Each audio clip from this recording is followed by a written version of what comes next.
గురుకులాల స్కూళ్ళలో food poison అయ్యి పిల్లలు లైక్ అకస్మాత్ చనిపోయిన వాళ్ళు ఉన్నారు, కొందరు లైక్ సిక్నెస్ చాలా సిక్ అయిన వాళ్ళు ఉన్నారు. సో దాని మీద ఎలాంటి చర్యలు తీసుకుంటున్నారు? బేసిక్గా రేవంత్ రెడ్డి అయితే ఒక క్యాబినెట్ మీటింగ్ పెట్టేసి మేము దానికి స్పెషల్ ఫండ్స్ రిలీజ్ చేస్తున్నాము అదేదని చెప్పారు.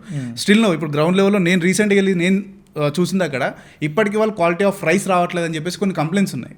సో దాని మీద మీరేమంటారు?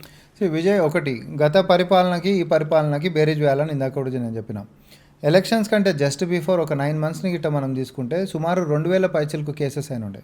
ఈరోజు 14 months గిట్ట మనం గిట్ట తీసుకుంటే వాళ్ళ లెక్కల ప్రకారం కూడా 380 370 కేసెస్ అయినాయి అనేటట్టు వాళ్ళు చెప్పారు. సో డ్రాస్టిక్గా కిందకు పడినటువంటిది. ఎందుకోసం పడ్డది?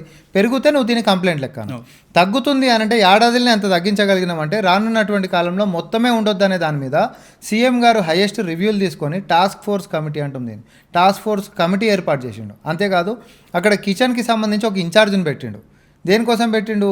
అసలు మనం పెడుతున్నటువంటి అన్నంలా ఈరోజు కలుషితం అనేటటువంటి ఆస్పెక్ట్ ఏడికెంచి ఉంటుంది?